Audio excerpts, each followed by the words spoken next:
Alright everyone, welcome back to another Star Wars Galaxy of Heroes video with Fat Phil. And in this video, we're going to be doing an FAQ for you guys, so hopefully you enjoy these video topics.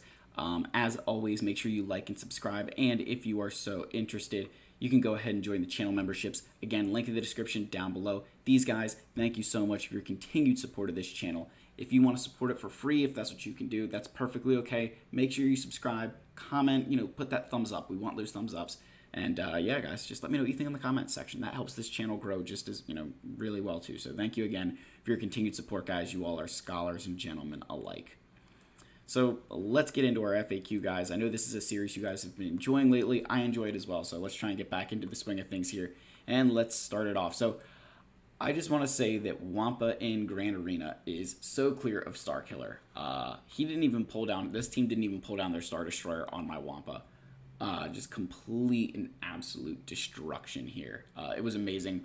Our king on his lofty throne came down and whomped left and right until all three of these guys were in the grave, right next to that tauntaun of what was left over from it. So guys, our king is clear.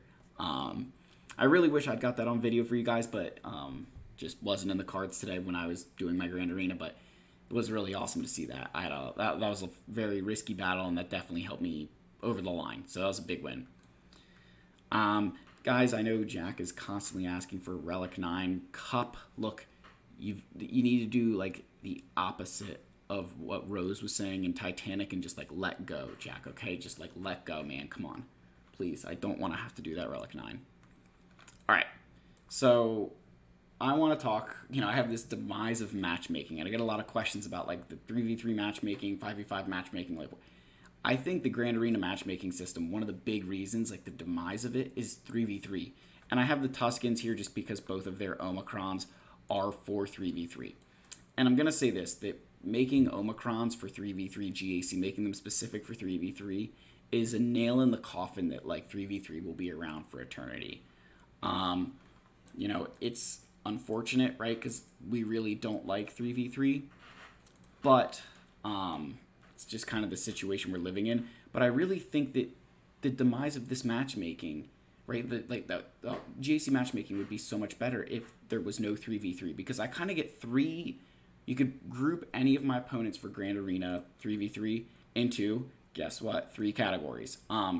So the first group of players are what I'm going to call they're the massive accounts that they don't care when they go up against somebody at their own weight, but they get to play someone with less GP, and they're going to clean the floor with them because it's an easy battle, right? So they're only going to do the easy battles. Then you get the people who just don't care, right? And I'm going to say that my first 2 opponents this round were those kind of people where they did like a single attack and then stopped, right? Or I think my first opponent, unfortunately here, kind of ran into some problems and gave up, right? But like, there was no need to give up this early, right? They could have tried to keep going, tried to clear, right? But like, that just shows kind of a lack of caring. And then even like my last round opponent here, just did literally 1 attack, failed, and didn't go back for anything else, right? I mean, we're looking here. And this is kind of the second group of opponents, right? They just don't care about 3v3 GAC. They're going to go down. They're going to lose in 3v3. They're going to climb their way back up in 5v5.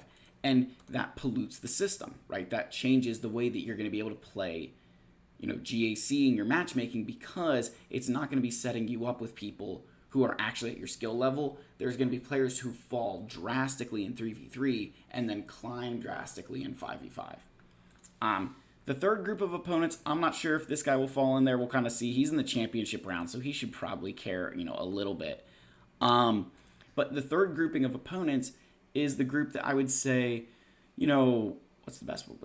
They're gonna play, right? It's actually a fair matchup, and I would say that I get 3 opponents every single time who play me fairly. 3 opponents who are only going to beat me because they have a significantly higher roster and don't play against people their own power. And then finally, the guys who just don't care, right?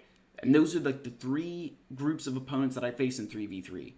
And it's basically like clockwork, right? I'd say that, those are the 3 categories, and I get about, 30, 3 of them in every single category throughout a Grand Arena season. And I mean, like that, I think that's the real demise of matchmaking. I know I talk about it all the time, but that's what I think. I think that, if you're wondering why I think that, it's because people just drop indefinitely and then, end up in this situation here, right? All right.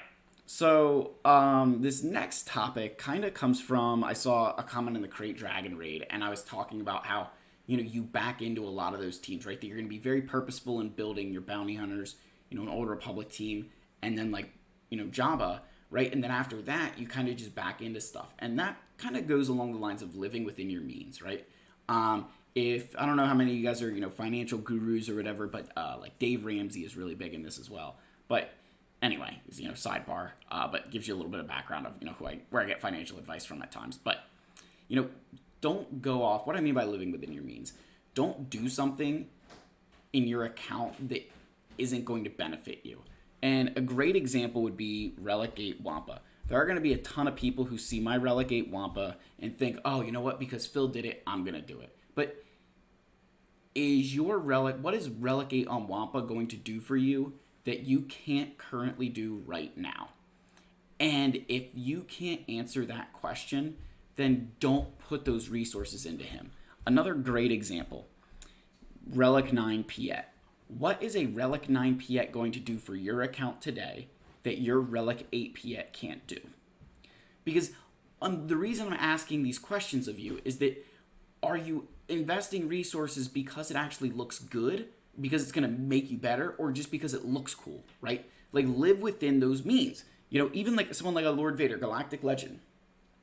What does that Galactic Legend do for you that you can't currently do right now? And if you don't know the answer to that, don't go and do that, right? And it seems like extreme examples to use, but I think this is where a lot of players go wrong. I think everybody understands, Jabba's a good thing to build Executor, but it's these bonus relic levels, right?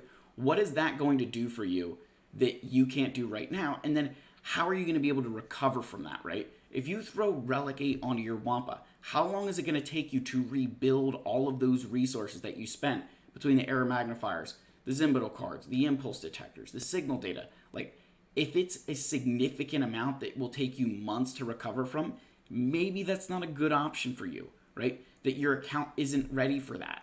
On the flip side, maybe your account really is ready for it, but it doesn't need to go on someone like, maybe you don't need Relic 9 on Piet, you need that on Darth Revan or Malak to unlock something else. So just, live within your means. And on the same note, maybe a better way to say that too is, like, don't build things that your roster isn't really going to take advantage of. Like my Relic 8 Wampa, I've probably done maybe 2 battles with Relic 8 Wampa that I wouldn't have done otherwise. And I've had him for, I don't know, has it been about a month? So you think, I've had him for enough GACs. I've only really done it, used him in battles that otherwise I would have done twice. So, I'm getting a little bit of return, but we're not quite there yet. It's not like I'm using Wampa in battles every single time that I otherwise wouldn't have done at Relic 5, right? It just isn't the case. Okay, this last one, I know everybody, it comes up a lot. Grand Arena streams, roster reviews. So I'm just going to put some, plugs here, kind of talk a little bit about, I understand my GAC streams are later at night. That's just the way it is. Being a father, and I'm in the process of moving as it is. So things have been kind of interrupted, gotten out of that regular schedule. So I will try and get back into streaming Grand Arena regularly. It will probably be later at night. That's just when I have the time to do it. But I will keep everybody updated on that. Updates are always posted in the Discord. I at least let my server, mods know when I'm going to be, if I'm going to be streaming. They kind of get the early notice. The other thing I'll say too is that if you join the Discord server, there's sections in there where I have like advice, right? And the intention of that channel, and I actually think it's really been used this way. It's awesome. I love that channel. I think it's done wonders for people. It's great for like a one-off question. And it's sometimes people direct them at me. Other times people just kind of throw it in there and I let anybody respond, right? And the whole concept is that you can go in there and ask a question like, who's a better Relic 8, General Kenobi or Grandmaster Yoda? And everybody's going to debate and tell you what they think, right? Like, that's what that channel's for. I think it's been really good. So that's another plug that if you're wondering, for roster reviews, things like that, the Discord's a great place to start, get that information. I want to put that shameless plug in there. It's been, the Discord's kind of grown, and it's really cool to see. So, again, Grand Arena streams will be happening again. timeline. Again, I don't know timing of everything. Like, it'll be later at night probably. That's just the way it is, being a father and all that. But I will try to do some more streams at more reasonable times that isn't stupid o'clock. At the moment, I'm actually recording this at 12:40 a.m. So I'm pretty beat, guys. But I do want to get this out here. Hopefully you guys enjoyed this video. Let me know what your thoughts are down below. As always, smash that subscribe button, leave your likes, leave your comments, and I'll see you all in the next video, guys. Cheers.